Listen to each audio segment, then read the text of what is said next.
I just want to start by convincing you that we're not going to waste our time today. This is who I am, and this is why I'm here talking to you about these things. I've published a lot of papers in 20 years, almost 200 papers. I'm currently at a rate of more than 10 papers per year, so I write a lot. I'm rarely the first author of those papers, though. So a lot of what I say, a lot of what I do is collaborative paper writing. So maybe a lot of what I will say today mostly applies to that environment. A lot of these papers, I've written them with students, with postdocs, with junior researchers. But actually, there's a diversity in the co-authors I've worked with. Diversity not only in their age, their seniority, their experience, also their discipline in which they have been trained, the country in which they have been trained. This can make a difference in the way they have learned to write or to express ideas. Their English level, their command of the language can be diverse. And people can come from different cultures and from different, they can have a different native language, but what I mean by culture is also the way we interact with the people we're co-writing a paper might depend on things that you don't think about a priori. Like some people might come from a country where hierarchy is very important. So they will have a hard time contesting something that you say or criticizing. So you have to be aware of that, leave room for that sort of discussions in the process of collaboration. I consider myself, well, I know I'm a late bloomer on this. That means that during my PhD, I only published one paper, which is below the standards. And during my postdoc, it really took several years, or a couple of postdocs for me to ramp it up to the rate of productivity I have now. So what I wrote here is that I was lucky that the system didn't eject me in those years. I guess people trust me and gave me opportunities and gave me the resources to keep growing. This was more than 20 years ago. I don't know if we have all those resources. Competition has been kept growing. So you cannot count on that luck always.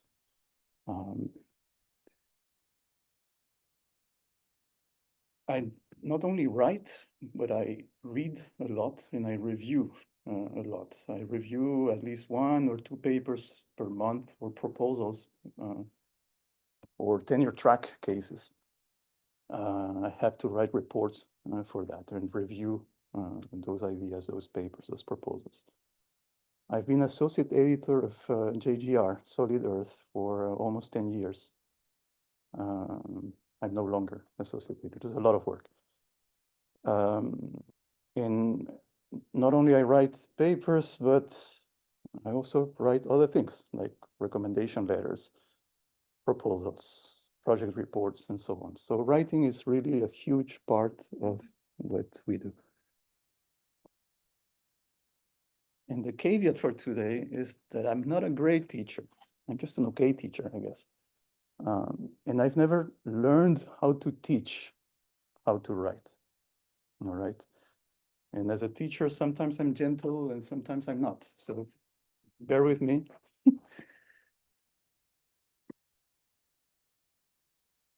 So I think we all need a purpose in life. So I want us to think about these 2 questions here before we start. And this can sound a little philosophical, and it might be, you know. I want you to think about the yin and the yang of these answers to these questions, meaning that there are answers that have to do with the values of the scientific process, the scientific method. But there are also answers that are more pragmatic, that have to do with your career prospects, or I don't know. So let's start with the first one, and let's brainstorm and just shoot me any answer that comes to your mind. Why do we write papers? Yeah, to show people what we are doing. Yes, okay. What else? That's one of the main ones. What's happening? Yes, Okay. And you're showing that, and how are you going to measure that it was effective?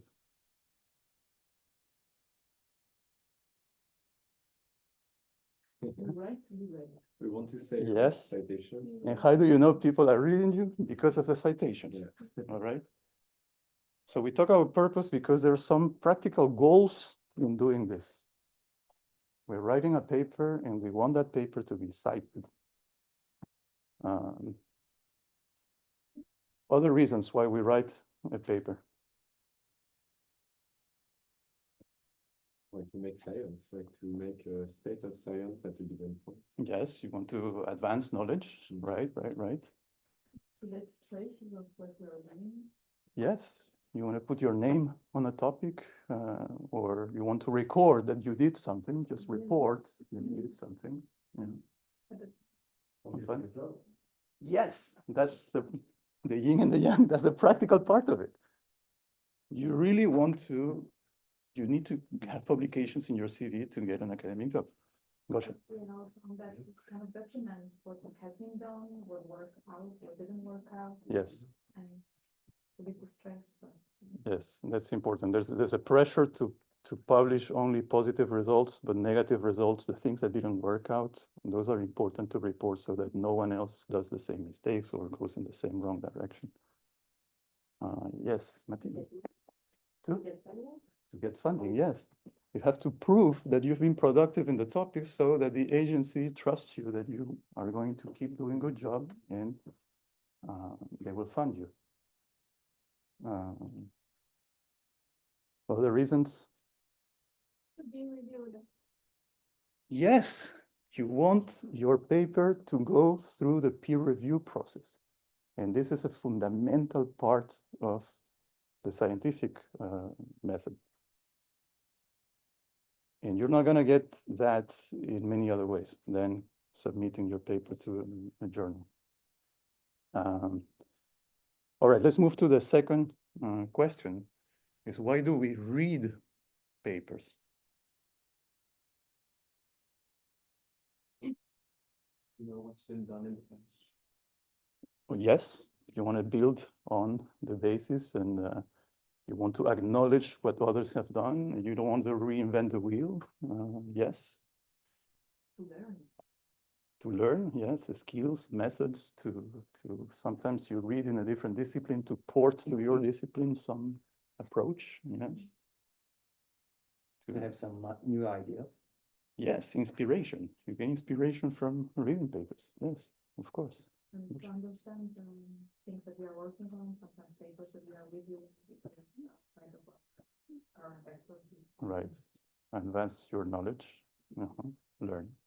You know which group is working on what. Yes, you want to monitor the competition. You want to know what they're doing. You want to know if they're scooping you, if they went faster than you. Well, if that's the case, then you have to rewrite your paper in a different way. Focus in the most original part of your work compared to what people are doing right now. Maybe to support one idea, like you have an idea that it generally admits, but you want something more to support it. So you will read some papers. Yes, to bring more arguments to the table, to write your introduction section, you're going to need to read it a lot. Yes. So I think these are things that I thought about last night when thinking about these questions. I think we've been through a lot of them, maybe all of them. Maybe we didn't talk about this one, and this one is an important one, is that you are kind of obliged to write, you guys, the PhD students. There's an expectation that you publish a certain number of papers during your 3 years of PhD. I don't think it's a written rule, but it's a very expectation that if you don't do it, it's going to cost you afterwards when you will be looking for a job in academia.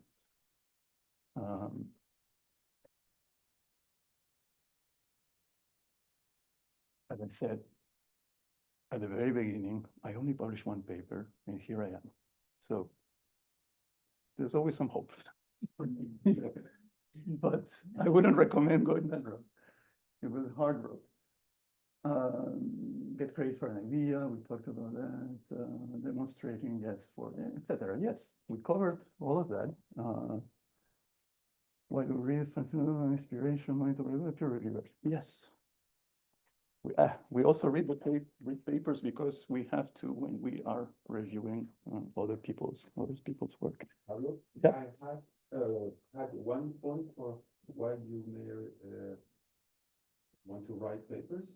Maybe sometimes it helps you to organize your work and to make it focalize and converge towards more interesting results because you have many things done. And when you start to work, it helps to converge in a specific direction. Yes, yes.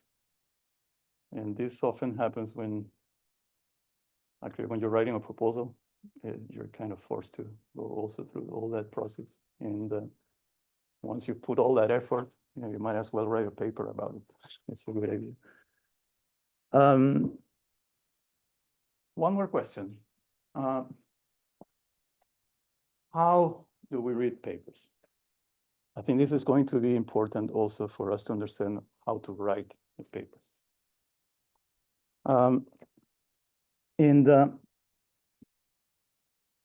We don't read papers, or I don't read papers in the trivial way, which would be go from the beginning to the end in a sequential way. It's a very nonlinear process. I rarely actually read a whole paper. I know the title because I've received an email, I've seen it on Twitter or on LinkedIn, or I get an announcement from the journal with all the lists of the papers that are published this month, so I can look at the titles. Sometimes if I look at the list of authors and there's an author I know and I like, I know I would like to read that paper from him, from this person. The title, then the abstract. And then I jump to the conclusions. The conclusions are often more expanded and more concrete than the abstract. The abstract tends to be a bit, sometimes it's too short, and sometimes it oversells too much the idea, and in the conclusions you are going to see really what is the scope of the result. And then I go through the figures. I look at the figures as if I were reading a comic. And I read the captions. I try to understand the story through the sequence of figures. And at every point I make a decision if I keep reading or not. Is this interesting to me or not? Then I could go through the introduction to understand what are really the motivations of the paper, to understand also what is the scope of the paper. Right? I could discover by reading the introduction that actually they've done 2D simulations, but what I was looking for was 3D simulations. Okay, then I stop there. I leave it aside. Don't need to read it right now. And if I decide to continue reading, by that point, I have a good idea of what I'm searching in this paper. So I will go to selected sections. It's extremely rare that I will read the whole paper. And your papers will probably be read in that same way. It's just because people don't have time to read so many papers that are being published today. There's another trick that works with some papers, is that you can go paragraph by paragraph and only reading the first sentence of the paragraph. And this, if the paper is well written or well written in a certain way by using what is called topic sentences, this will give you a picture of the whole flow, of the logical flow of the ideas in the paper. So the first sentence of a paragraph, the topic sentence, is important. And we'll come back to that.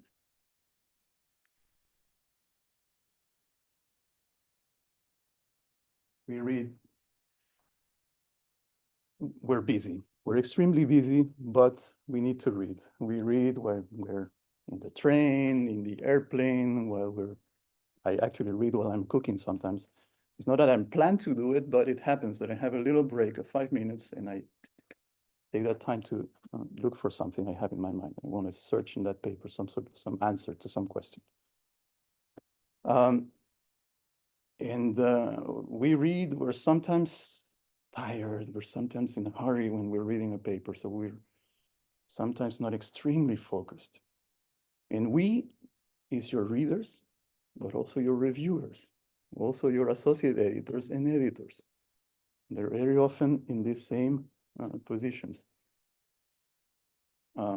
For associate editors, I can tell you that a lot of associate editors are relatively young researchers that are still on tenure track in their first permanent position or almost permanent position. And that's also the time when we have kids. So this is extremely busy times, and we're taking all these responsibilities because we want to be, part of a big journal. So the associate editors, the reviewers, everyone is, reading your paper, perhaps not with the depth that you think. So it's important that the message is carried efficiently in the paper and that you make easy their job to understand your messages and to evaluate your work.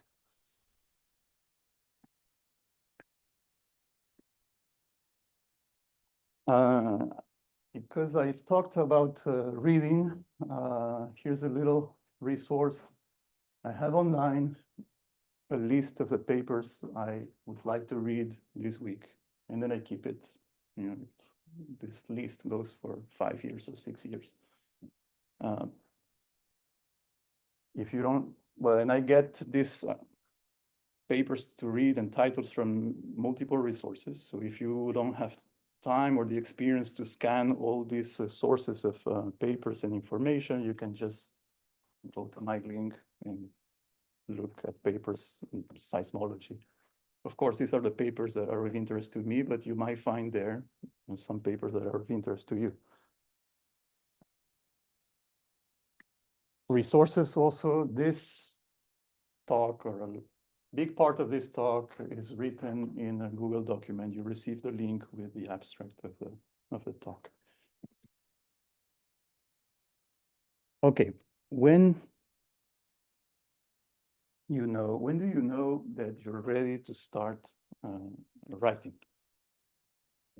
Now, some signs that your results are mature enough to make that step is that you have final figures or almost final figures about your results.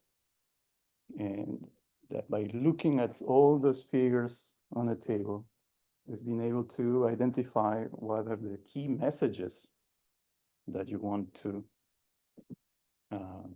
transmit. And this shouldn't be thought as an work in isolation. This is often work that you do with your advisors, with your collaborators.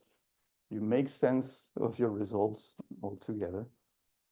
But comes that point when you feel that, okay, I'm not going to be making new figures. I'm not going to be doing more simulations or more data analysis. I think, we've done a big chunk already. And there's always the temptation to be perfectionist, to do a little bit more, but there's a curve of diminishing returns, right? You put more effort, but you're getting just a little bit out of it. So a decision has to be made at some point that we stop here, this part of the research, and we'll move ahead to writing it for a paper. Another good sign is that you have already presented this in conferences or in seminars locally or outside the lab, or that you've presented this in the form of slides to other people.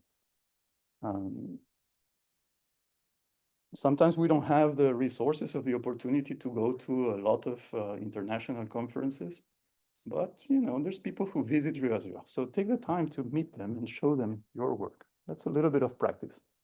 It'll take you a little bit of practice to put together the slides to show it. Also, if you have the weekly meetings with your advisors, we'll try to make it a little more formal. Bring the slides and try to organize your thoughts, your work, when you show to them what you've been doing. And little by little, this will build up a sequence of figures, and more importantly, a storyline. You'll develop a way of telling others what you have done and what is your main result, and why that result is important. and so on. And in that process, you will have received feedback from these people. You will have integrated that feedback.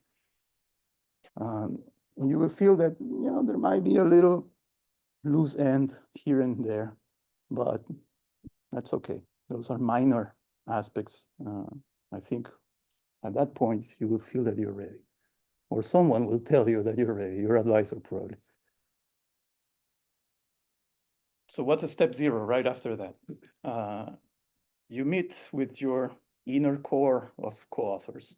That's very often your advisor, and perhaps one expert that's collaborating with you because he's bringing a method or a data set. I don't know. There's a little group of co-authors there.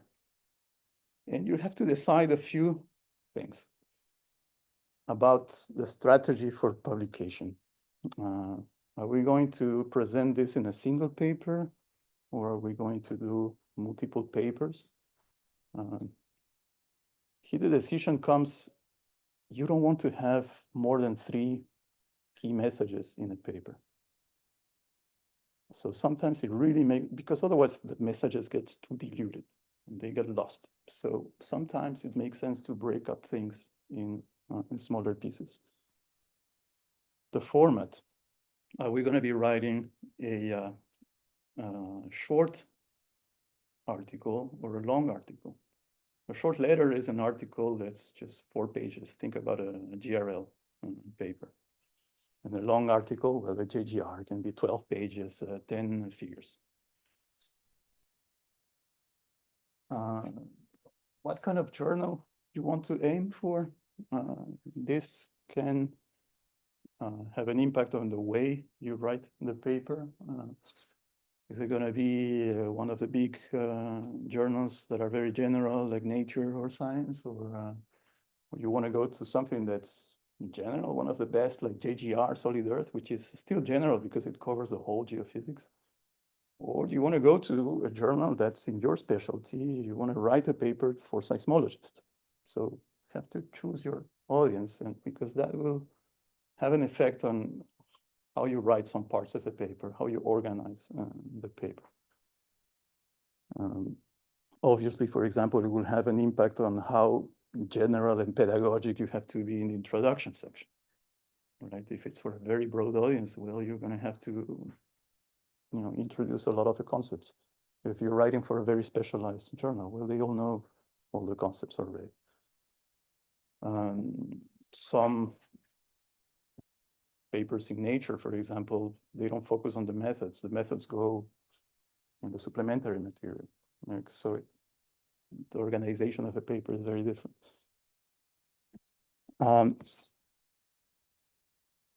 You have to decide who else is a co-author on the paper. We'll come back to that in the next slide. And I think the most important is to really converge on the key messages. Don't make it too many, just 2 or 3 key messages in your paper, 3 sentences, right? And the key figures. These 2 things will really give a direction for your whole writing process. One way of thinking of it, about the key figures, is the process of storyboarding when you're doing a movie, for example. You have to have these little vignettes here of the scenes there. So that's a little bit like when you want to think of your paper. There's your figures that build a story. I think of it more in this way, where we have these floating figures, because we don't know exactly yet what's going to be the order of things. And we have to be flexible and moving things around until we find what is the right thread to connect all these things.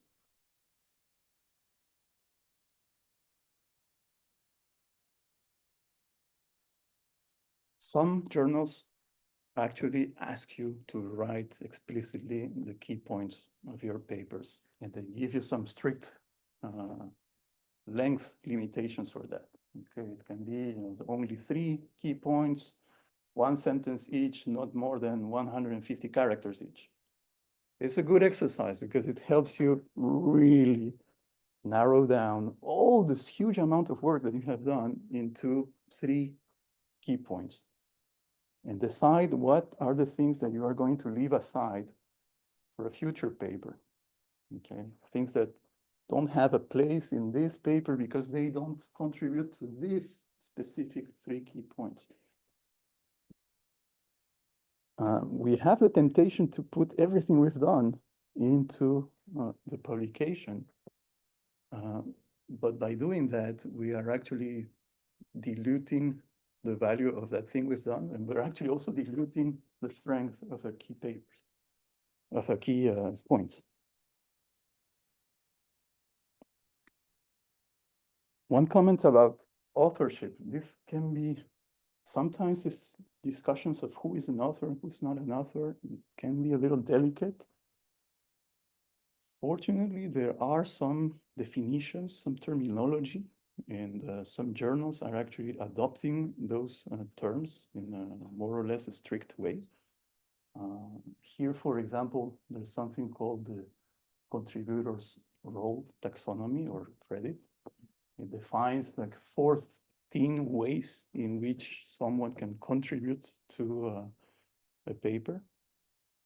But different journals will have different policies about this. For example, this particular journal here, it requires that each author has participated in at least one of the blue roles and at least one of the yellow roles. And if that person has only done one of the white roles, it's not qualified as a co-author.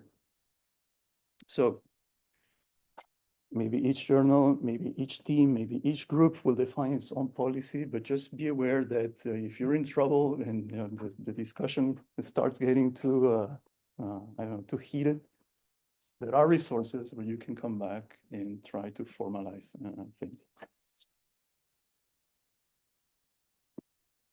Okay, let's now get into really the process of writing. Or you're going to feel that I talk a lot about how we prepare for writing, but actually that's the key. The preparation is the key. You win a game because you've trained a lot. You've prepared for it. Of course, when you're in the game, you have to give your best, but without all that preparation, there's no way you'll do it.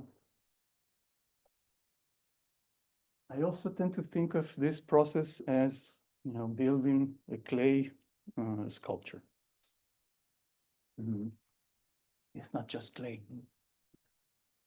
There's a skeleton underneath. There's a structure that holds it, right? Without that, it would fall apart. And it's important that we get this right early on.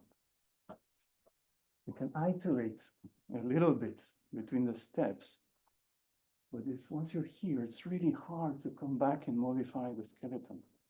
Okay, you have to get it right from the beginning. And the skeleton for writing a paper is what we call the outline of a paper. Now, how does an outline look like?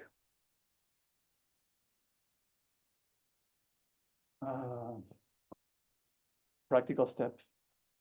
You open a Google Doc or some form of document that you will be able to share conveniently with your co-authors.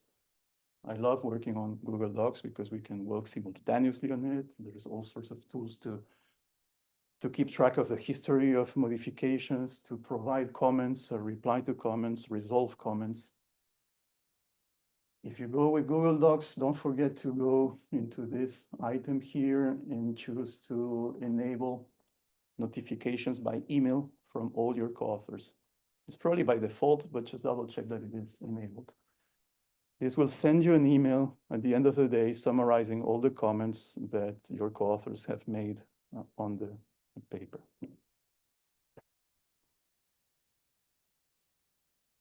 Okay, how does the outline look like? Here's an example. It's a dummy example. Okay. The title, your key points, essential. And then just your layout of the sections and subsections of your paper. I'll show you the end of it. This paper here has a very classical structure, introduction, data, methods, results, discussion, conclusions.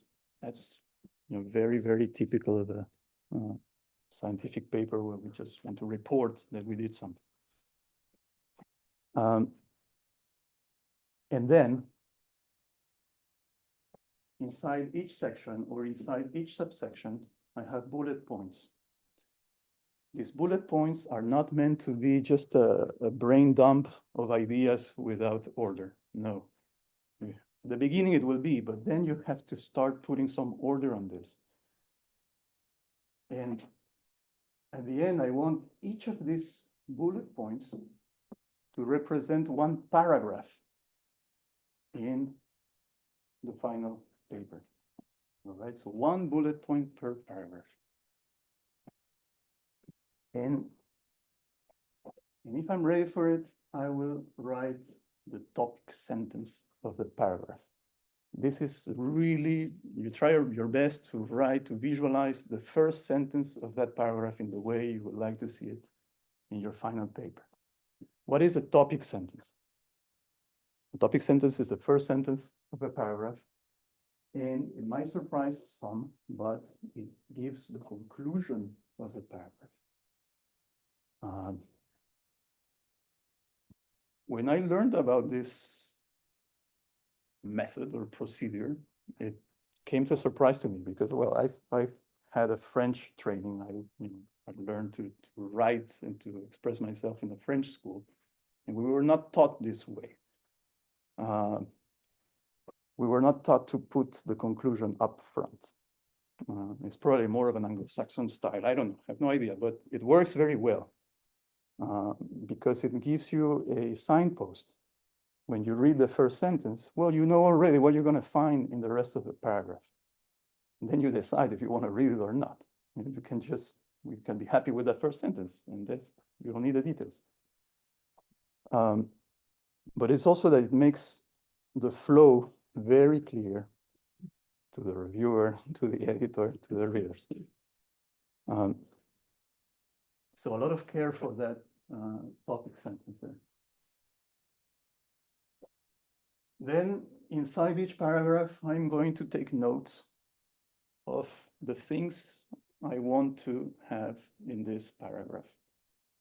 And beware that each of these notes will become, in the end, 2 or 3 sentences.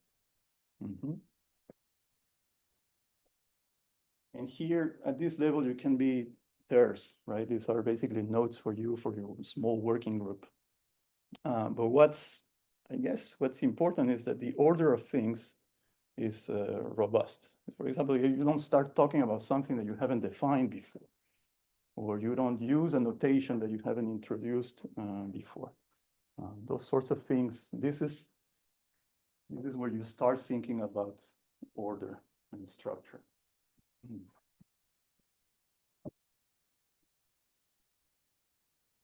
And there are parts of the paper that to me really look more like the exercise of doing a mathematical derivation. Okay, you have argument A, argument B, thus by combining them, you conclude C. And then you move on. You combine C with D, and from that, you bring another conclusion that it's conclusion E. Or you can also compare it to the process of writing code. You have code that has dependencies, and things need to have a certain structure. The logical flow of the ideas in the paper is extremely important, and it's actually important to get it right from the beginning, because this will also help you communicate with your co-authors. If they don't understand what is the sequence of your thoughts, how did you get to this idea or to this observation, it's going to be extremely hard for them to give you feedback and to advance with the paper.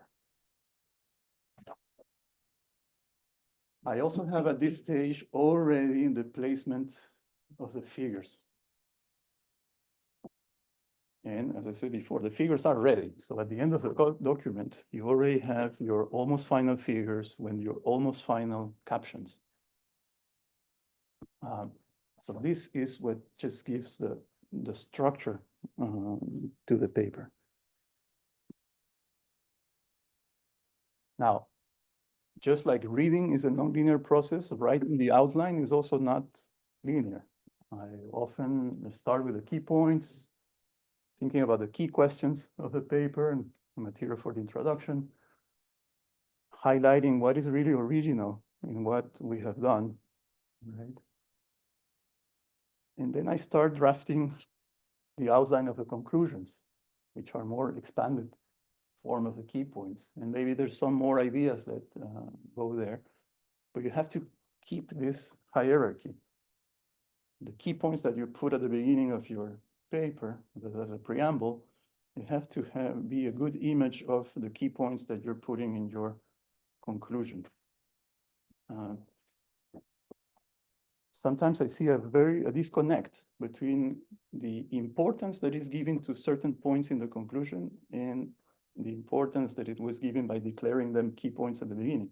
There has to be consistency with this too. And there can be iterations, right? The hierarchy, your thoughts about what is the hierarchy of these results can change. But then you need to converge and with your co-authors until you get, a solid list of 3 key points and conclusions, and that you hope that will not move too much in the rest of the process, because that's going to guide you. That's going to be the goal.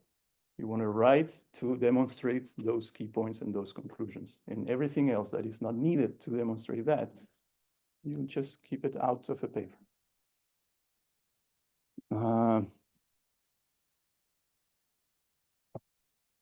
That's also the time when we iterate and finalize the figures. We also give some hierarchy to the figures. For example, that's when we can decide which figures really go into the main text and which figures go into the supplementary material or in an appendix. Sometimes it's not because they're less important, but it's because you don't want to break the reading flow in the paper.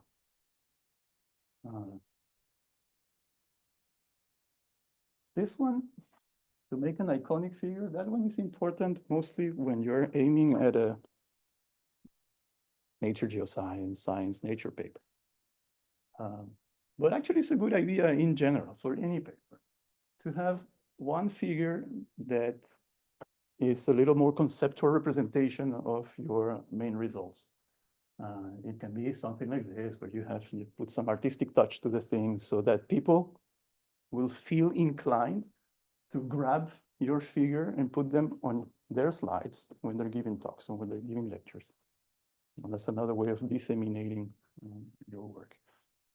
Or that you yourself would be easy for you just to copy paste this figure into your job interview slides.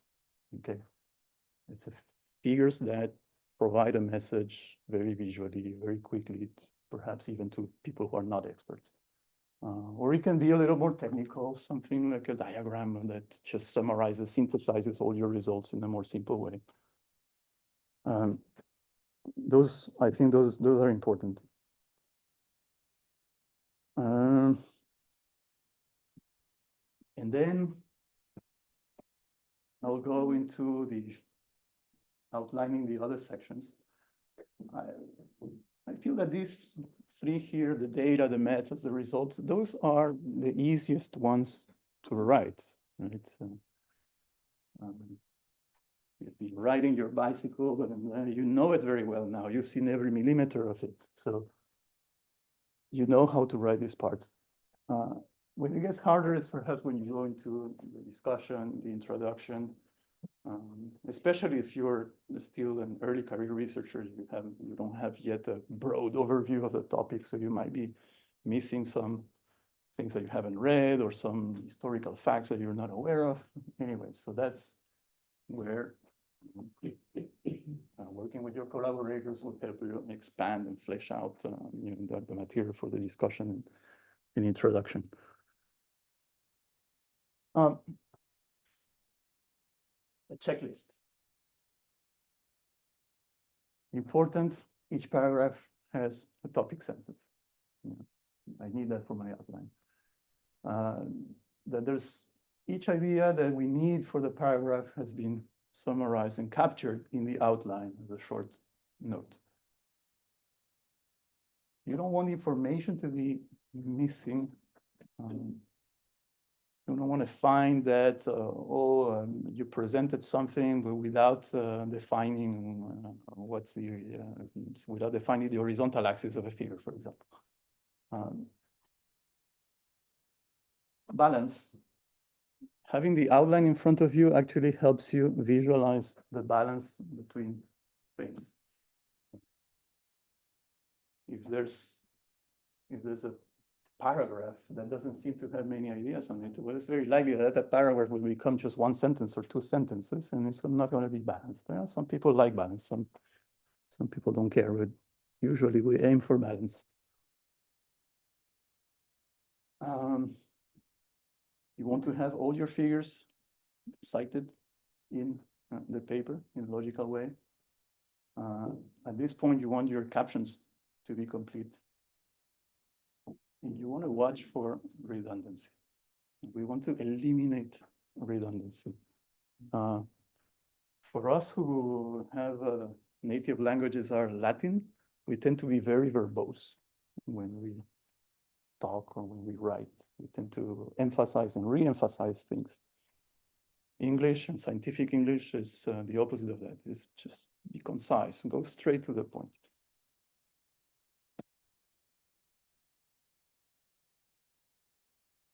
Okay, now that you have a good structure, a good skeleton to build upon, you move really to the stage of writing the paper.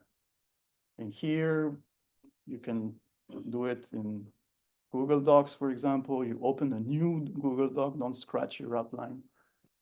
Or if you are familiar with LaTeX, you can go and do it in Overleaf, which is LaTeX for collaborations online.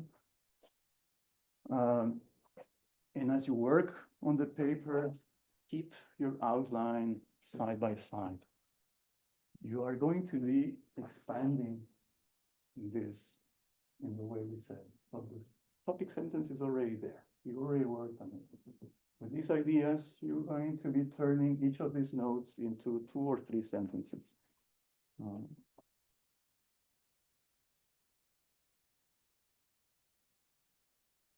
Again, a nonlinear process. You start with whatever section is easier for you, usually the methods, the results, and so on.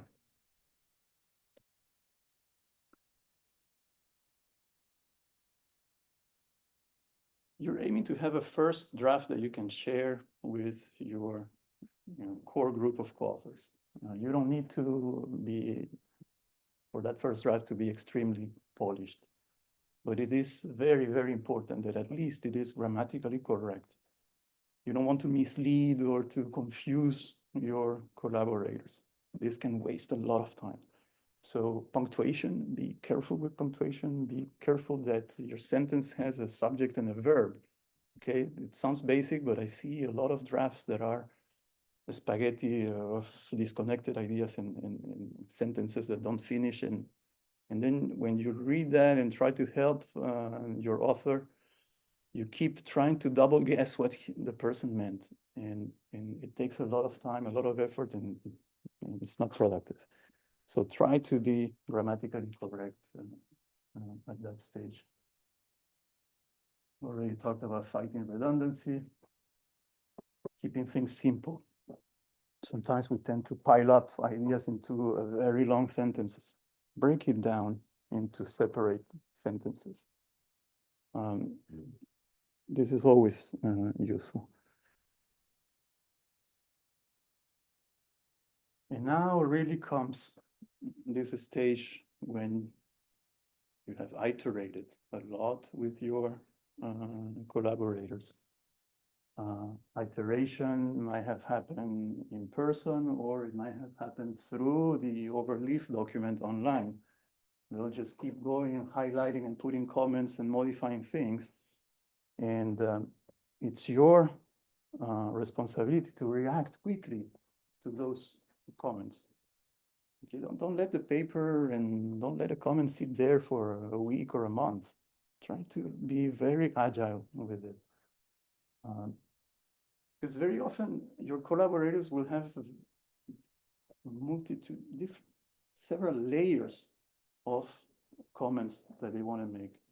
At the beginning, it's a lot of clarification questions. It's okay, what did you really mean here? And when they start already grasping really what you mean, okay, that's where maybe they will come up with a major comment, something that you completely missed. But if you spend too much time in clarifying things, well, you're just delaying the very important part of the feedback, which is the feedback about the fundamental content of the paper.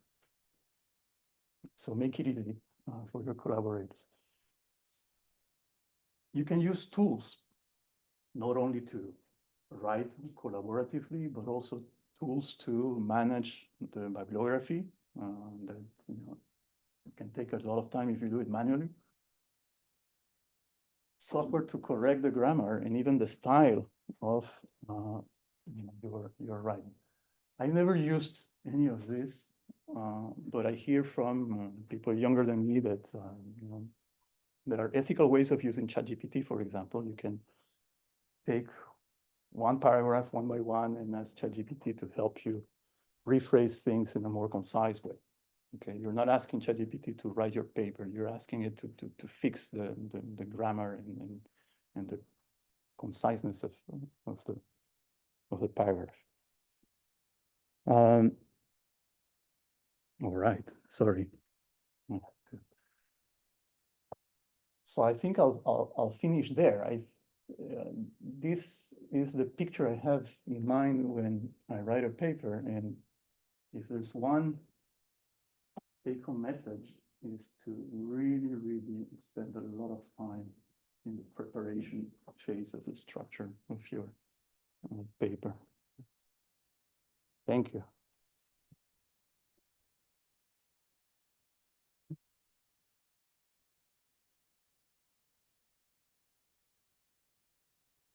Jean-Paul.